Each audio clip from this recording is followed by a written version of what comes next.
त्याचे पप्पा गुजराती गुजराती भाई त्यांनी काढली आधी काय काय चालतं हां काय काय डान्स करतो इसके सामने प्रभु देवा दिसते यार काय चालू आज हसवण्याची जबाबदारी या ठिकाणी मिळाली आम्हा कलाकारांना, महाडच्या तमाम रसिक प्रेक्षकांना जॉनी रावतचा सप्रेम नमस्कार। तुम्ही मला टीव्हीच्या माध्यमातून बघता, बऱ्याच लोकांनी मला चॅनलच्या माध्यमातून पाहिले। हास्य सम्राट झी मराठीवर चला हवा येऊ द्या, कॉमेडीची बुलेट ट्रेन, हास्य जत्रा, हे तर काहीच नाही, अशा असंख्य टीव्हीच्या कार्यक्रमातून मी तुम्हाला घर बसल्या हसवलंय। माझं यूट्यूब चॅनलवर मी तुम्हाला नेहमी रोज हसवतो। नाटकांच्या माध्यमातून, सिनेमांच्या माध्यमातून, रंगमंचाच्या माध्यमातून मी तुम्हाला हसवतो। तुम्ही घर बसल्या मला कितींदा पाहिलंय। मी प्रत्येक चॅनलवर येतो, टीव्हीच्या प्रत्येक चॅनलवर येतो। एकच चॅनल आहे ज्याच्यावर मी येत नाही, तो म्हणजे डिस्कवरी। डिस्कवरीवर येत नाही म्हणून मी आज इथे आलोय तुम्हाला हसवण्यासाठी। मी महाराष्ट्राच्या कानाकोपऱ्यात कार्यक्रम करतो, महाराष्ट्राच्या कानाकोपऱ्यात कार्यक्रम करतो, घराघरात लोकांपर्यंत पोहोचलो। मी काल पुण्यामध्ये होतो।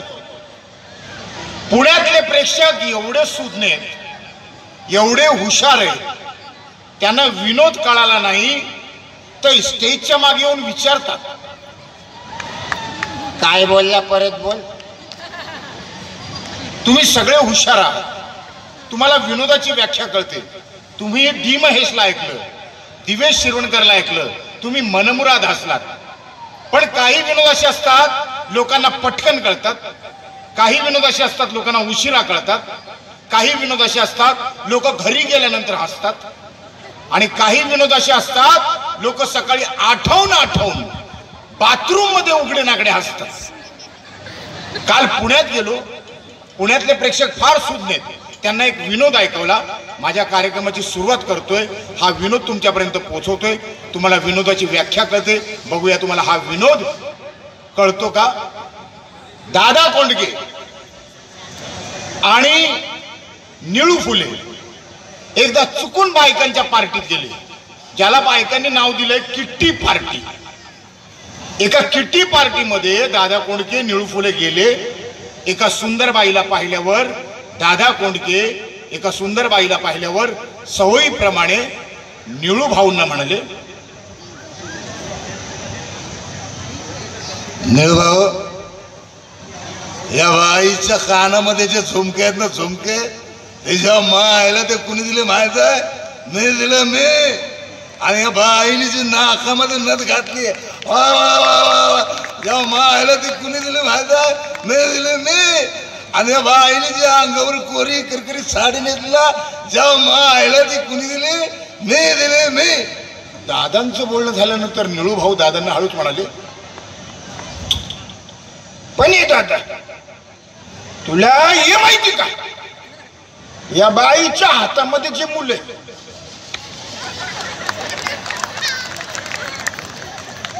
खरंच हुशार प्रेक्षक आहे। पुरुषांच्या आधी बायकांना कळाला हा विनोद। सॅल्यूट आहे तुम्हा सगळ्यांना। नवीन वर्ष आपण साजरा करतोय, मी आता आपण नवीन वर्षात आलोय। 2024 सरलंय, 2025 मध्ये आपण पदार्पण केले, दाखल झालोय।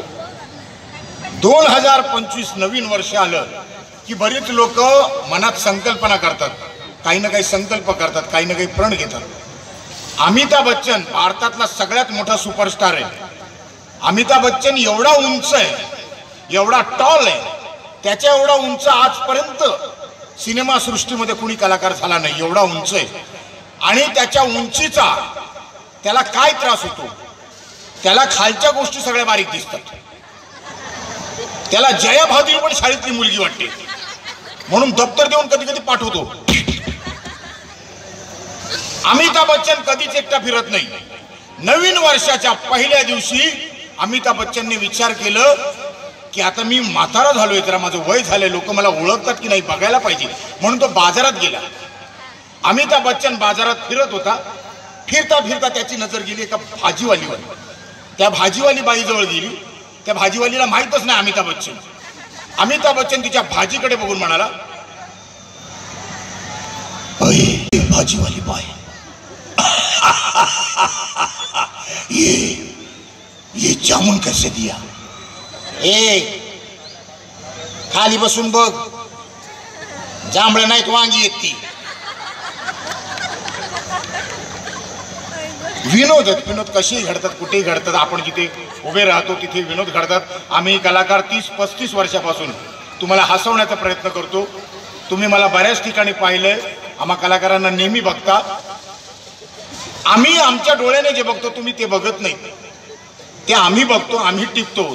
ते म्हणजे चालता फिरता प्रत्येक माणसाच्या आतल्या सवयी आम्ही टिपत असतो. देवाने कोणाला चांगली सवय दिली, कोणाला चांगल्या सवयी, कोणाला खूप चांगल्या, कोणाला अति चांगल्या. तुम्हाला डोळ्याने दिसतं, तुम्ही बघत नाही, आम्ही बघतो. एखादा माणूस जेवत असला तुम्हाला दिसतं, पण बऱ्याच लोकांना सवय असते. एखादा माणूस जेवतोय, तो दिसतोय, तरी लोकांना विचारायची सवय असते. एखादा माणूस जेवतो तो लोक विचारतात,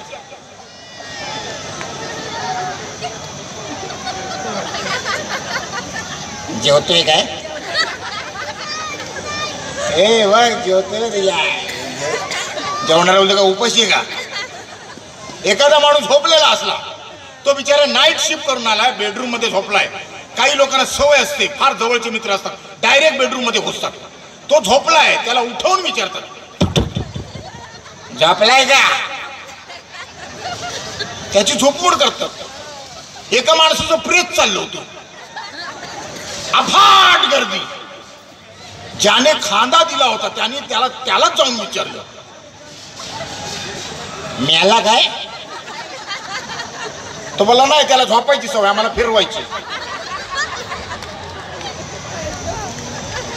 पण काही लोक एवढी हद्द करतात, कुठे कुणाला काय विचारायचं सूद नसते. बस, अरे बस, त्याला सूद नसते.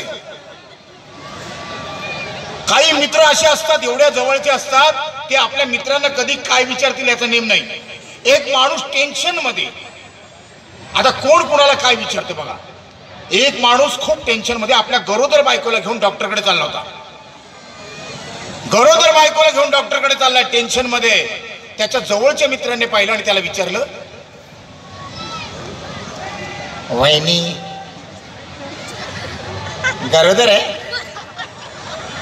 तो बोलला नाही, त्यांनी फुटबॉल खेळलाय.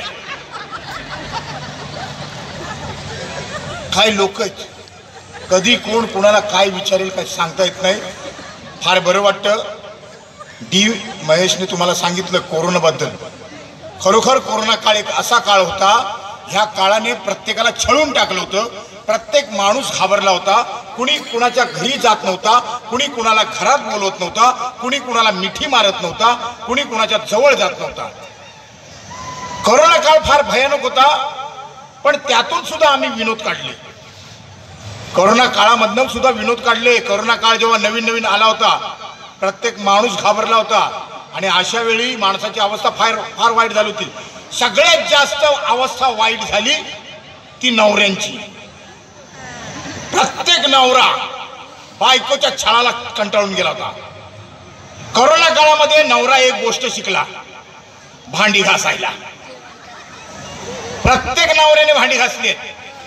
एक नवरा बायकोच्या छळाला कंटाळून ती बिचारी दिवस रात्र त्याला सकाळ दुपार संध्याकाळ भांडी घासायला लावायची. ही नाश्त्याची भांडी धू, ही जेवणाची भांडी धू, ही रात्रीची भांडी धू. तो छळाला कंटाळला. सासऱ्याला फोन केला. रात्री दिवस रात्र भांडी घासून कंटाळला, तर त्याने सासऱ्याला फोन केला. हॅलो सासरे बुवा. बोला जावई बापू, काय बोलता? बोला.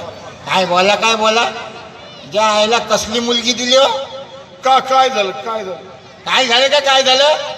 यायला किती छळते. दिवस रात्र सकाळ दुपार संध्याकाळ 24 तास मला म्हणते भांडी घासा. हा, तिला काहीतरी सांगा. सांगतो. काय सांगतो? कधी सांगतो? माझी भांडी घासून झाली की सांगतो. कोरोना काळामध्ये एवढी अवस्था वाईट होती. प्रत्येक माणूस डॉक्टर झाला होता कोरोना काळामध्ये. प्रत्येक माणूस डॉक्टर, प्रत्येक जण कुणालाही भेटला की सल्ला द्यायचा, हे बघ